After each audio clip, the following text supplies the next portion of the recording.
Why, hello, this is Rogueblades, and I am coming at you guys with another Super Monday Night Combat commentary featuring Captain Spark this time around. It has been a couple weeks since my last commentary. I felt like now that school's out, all I'm really doing is working and hanging out.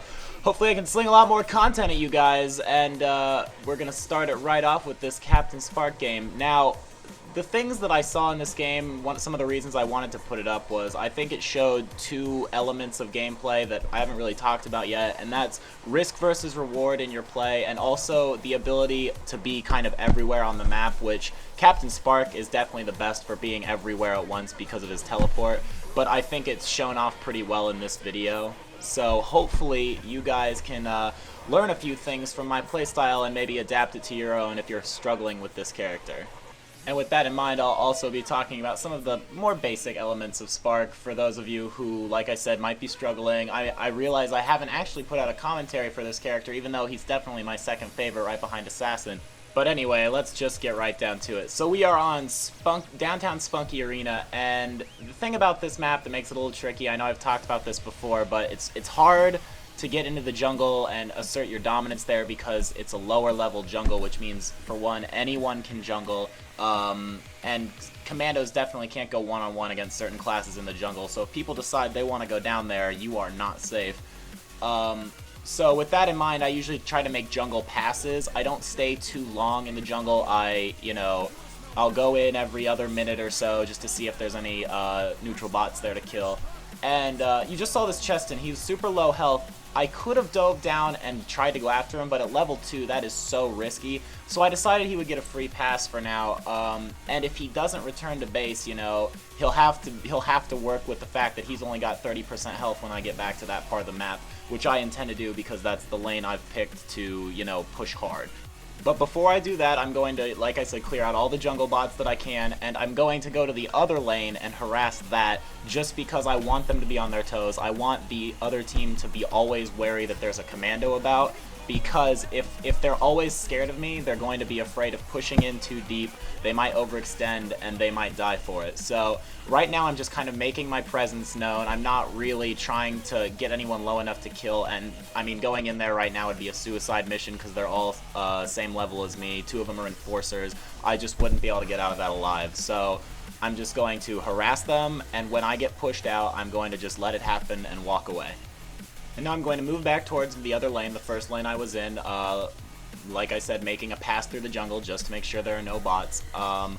But in this little downtime before, the game actually gets going, like I said, I'm going to talk about risk-reward.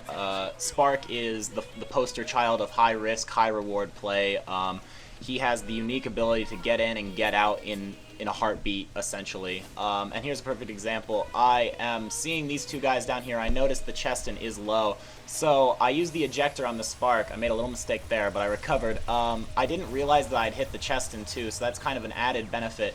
And because of that play, I ended up getting a double kill right off the bat, very early game. I should have, to have been on the safe side, I probably should have just bought the jump pad up to the 2nd floor, right where I was, but I decided I would be fine running through, which I was, but it was way too close for comfort, especially at this level, this early in the game. You don't want to lose your advantage when you're low level as a commando. That is very critical. Being over-leveled as a commando is almost a necessity, at least in pub play, because, you're kind of carrying your team in certain situations. If you can over-level, you're really going to be an asset to your team in the early game, and that'll help them in the mid and late game. So all these things you need to be thinking about when you're playing Spark or Wascott or Assassin. Another thing to consider when you're playing commandos, especially Spark, is to know what your strengths and weaknesses are, and try not to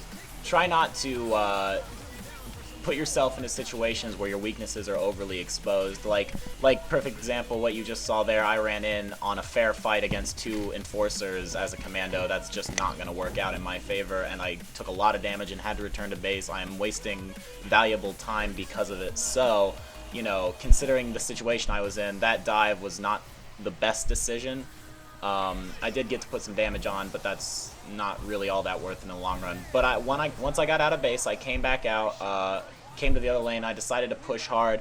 when the Annihilator comes up, Spark has kind of this awkward place in Annihilator fights where you kind of don't have to go and help your team with it because he's just such an amazing lane pusher, especially when he's unopposed, which, I mean, the only time that you're really going to be truly unopposed in a lane is probably during an Annihilator fight. So staying in the lane as Spark isn't always the worst decision. You should try to stick around and help your team if they need it. I'm pretty guilty of not doing that in this game because in pubs I actually usually let a lot of Annihilators go just because I'm confident that I can find a window that is not revolving around the Annihilator to make the game-winning move, and so I'll often let the other team go for the Annihilator, or I'll let my team fight it out while I'm doing my own thing, because as far as I'm concerned, the Lone Wolf playstyle for Commandos works very well in pubs. Obviously, if you've got communication on your side, it's only going to make you stronger, but when you are contributing to Annihilator fights as Spark, the best way to do that is to indirectly fight, which is be on a different level, be behind a wall, you know, always within teleport distance, and if you see an activation going down and you think it's one that you can prevent, like, you know, the activator is at low health, you might be able to kill him, or there's one guy there, or maybe two, but not the whole team. You don't want to teleport in if it's the whole team, that's probably just going to get you killed and you're going to lose the Annihilator. But I was keeping these bots back, and I had this kind of idea that they were going to activate it soon, so I went back and grabbed the Regenadol, and it could not have been more well-timed. I mean, part luck, part intuition, but, you know, it's all good.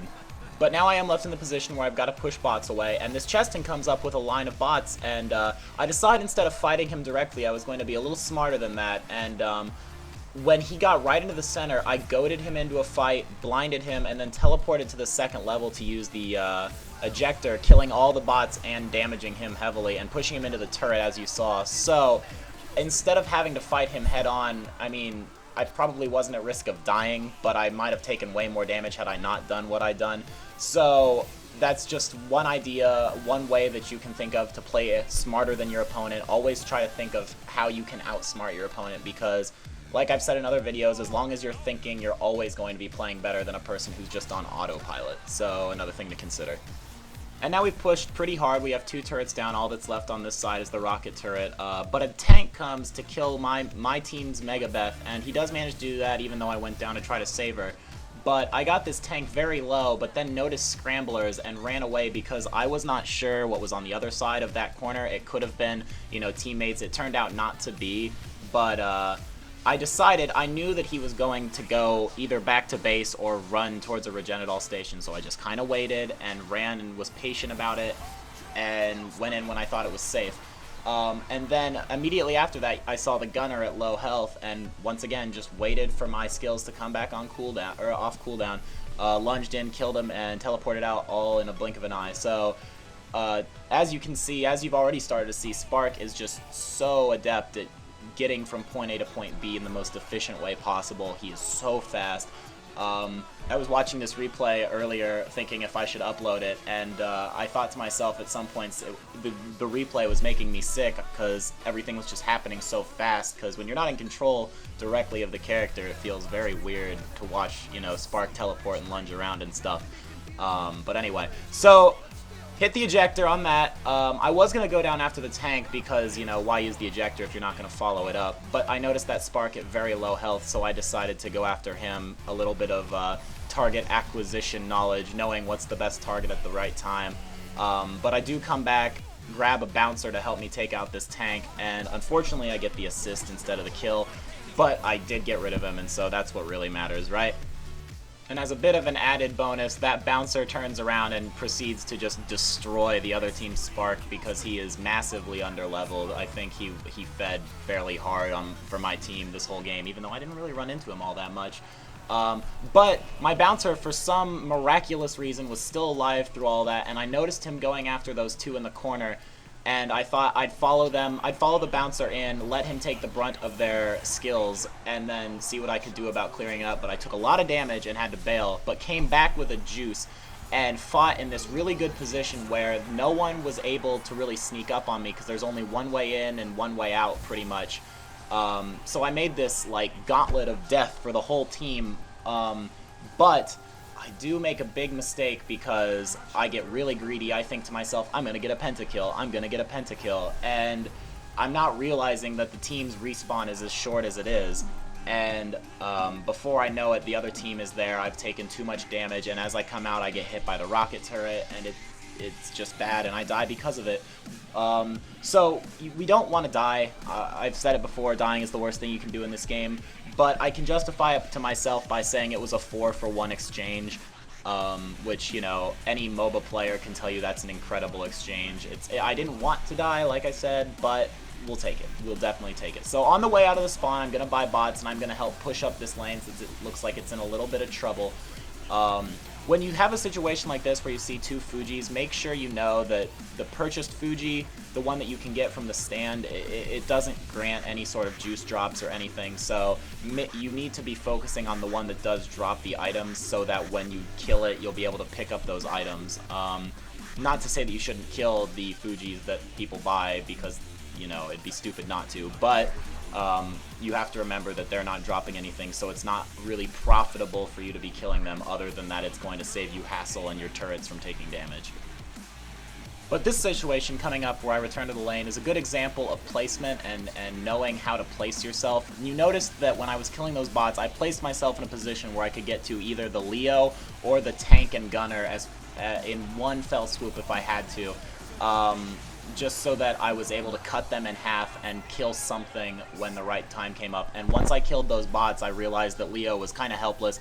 Rounded the corner to find more bots, but by that time he was too low and there was nothing he could do. And after that, I was able to pick up the tank because he was at half health on the ring alone. So it's just a little bit of placement can go a long way, especially on Spunky Cola, where there's a lot of tight corners that commandos can lunge around to really take people off their guard. But during this second Annihilator fight, I kind of contributed to my team, as you saw, by being annoying, for lack of a better word. I just, you know, was harassing the other team, killing anyone I could, and just staying near that ring so that when the Annihilator fight came down, they would be either down multiple men, or they would be focusing on me too hard to have people to go down to the Annihilator itself. So that is what I ended up doing for that fight. I came back to this lane to find the tank. The tank on their team was probably their best player, so I tried to make a point of killing him whenever the opportunity arose. So I would go so far as to buy bouncers, or, you know, do whatever I had to, even if it meant popping juice just to kill him, because for one, he's going to be the most valuable target because he's the first place on their team. But for two, he's obviously the biggest threat, because if he's the best, then, you know, he's going to be able to pick off your bad players. But here's an interesting situation. He's at low health, and we get into a grapple fight. I notice my juice is going to fill up from the third hit and of his grab, and even though I didn't need to break his grapple to kill him, like, I could have totally just waited for the grapple to end. I wanted to do that just, you know, because it's stylish and cool, and I do love breaking grapples. It's very jarring to your opponents when their grapples get broken, although it should come as no surprise when commandos do it, especially nowadays. It's just such a good strategy for them. As you saw, I saw through the window that Leo was fighting in the lane, and I thought I would just teleport through and kick him down pretty fast, and I got a bunch of crits and was able to burst him down incredibly fast, much faster than I was even planning to, so that's nice. But I jump back into this fight, take a little bit of damage, and I decide, you know, it's not safe to stay. And here's my second big mistake. I was waiting for that spark that you can see running. I knew the tank would come in the way he did, but I also was like, I'll just teleport and hit the spark and lunge out, no big deal. But when I got there, I had not noticed that the gunner was there, and I definitely didn't notice that someone had bought a bouncer.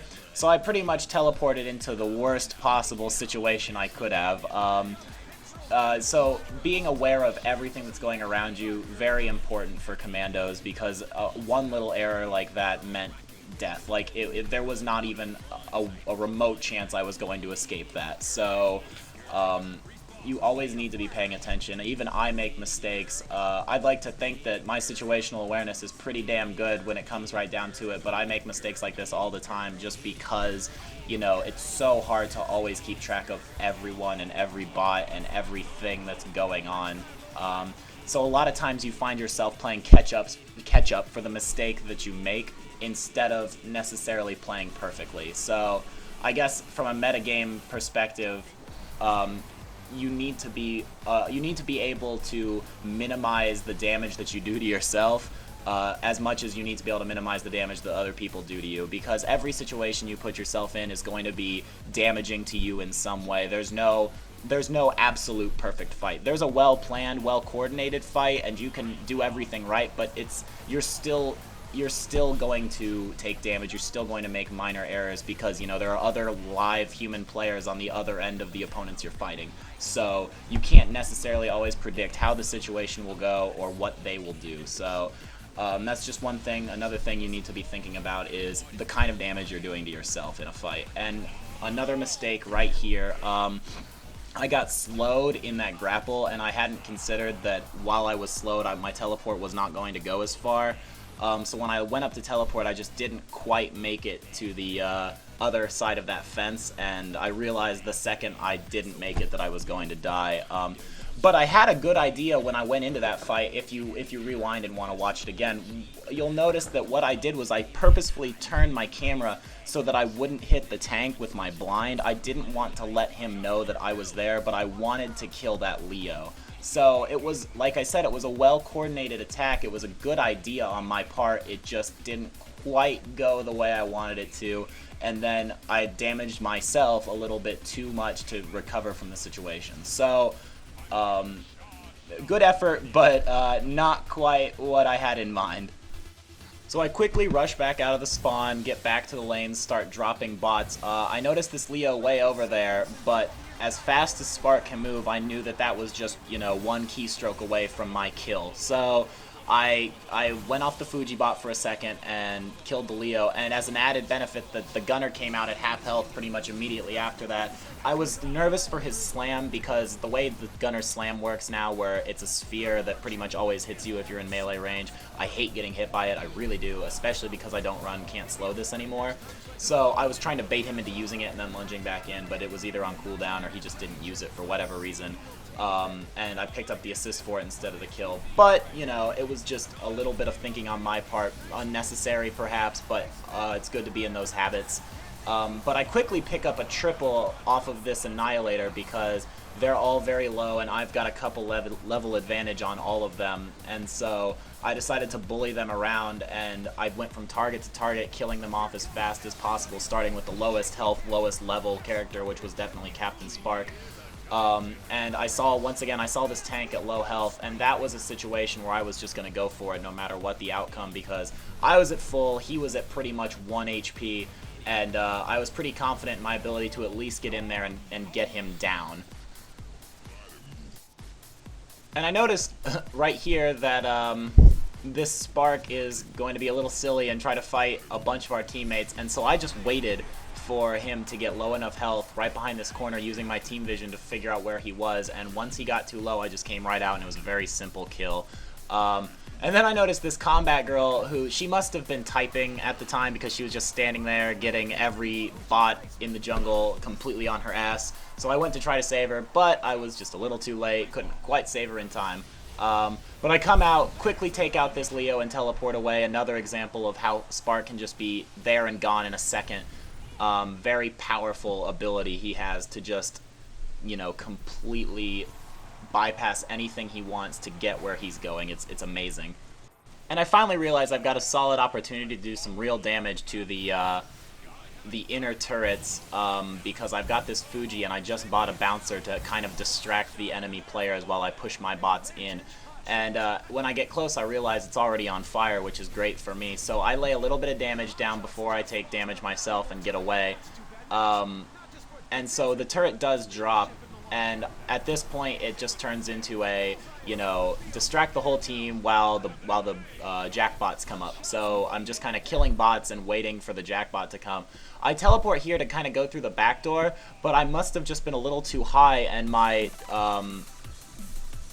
weight carried my body like to this weird spot. Thank God there was this invisible wall that I landed on so that I wouldn't just fall to my death. And instead of, you know, trying to lunge out or jump to safety, I just waited for teleport to come off cooldown, since, you know, I obviously don't have to worry about walls with that move. So I just teleported back to safety. That was totally freak as far as I'm concerned, and hopefully that doesn't happen very often, or else I might get a little upset. But I see this Leo up here. I'm going to drive him away, but he is so kind to just teleport himself out. And I see this Cheston, and I figure, what the hell, I'll just push them out of our jackpot, even though there's no way that they're going to drop him now. Their ball is finally down, and we are nearing the end of this game. I'm not sure if I talked about all the things I really wanted to, but, you know, for the first Spark video, hopefully you guys got a good idea of what I'm trying to accomplish with this character. Think of Spark like a assassin with infinite mobility and burst damage out the ass without having to get grabs. It's pretty much like Assassin, but you don't have to grab to do the job. So, pretty much a really great commando as far as I'm concerned.